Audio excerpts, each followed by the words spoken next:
بسم اللہ الرحمن الرحیم۔ السلام علیکم ناظرین، میرا نام ہے زوار حسین اور آپ دیکھ رہے ہیں زوار حسین یوٹیوب چینل۔ امام علی علیہ السلام کے کلام کی اشاعت کا سلسلہ جاری ہے اور میں اس سلسلہ کو آگے بڑھانا چاہوں گا۔ آج اس ویڈیو میں نہج البلاغہ سے خطبہ نمبر 42 پیش کرنے جا رہا ہوں۔ یہ بہت ہی خوبصورت کلام ہے، تو امید ہے آپ اس ویڈیو کو مکمل دیکھیں گے۔ تو آئیں دوستو ویڈیو شروع کرتے ہیں۔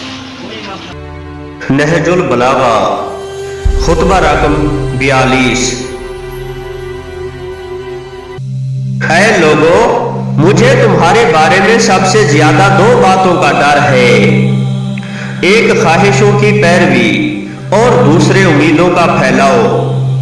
خواہشوں کی پیروی وہ چیز ہے جو حق سے روک دیتی ہے، اور امیدوں کا پھیلاؤ آخرت کو بھلا دیتا ہے۔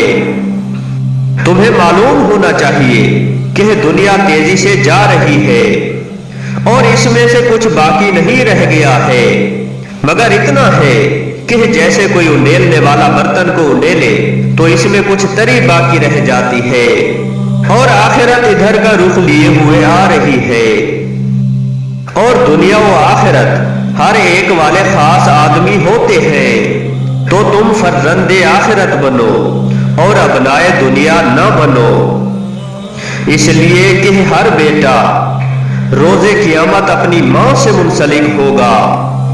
آج عمل کا دن ہے اور حساب نہیں ہے، اور کل حساب کا دن ہوگا، عمل نہ ہو سکے گا۔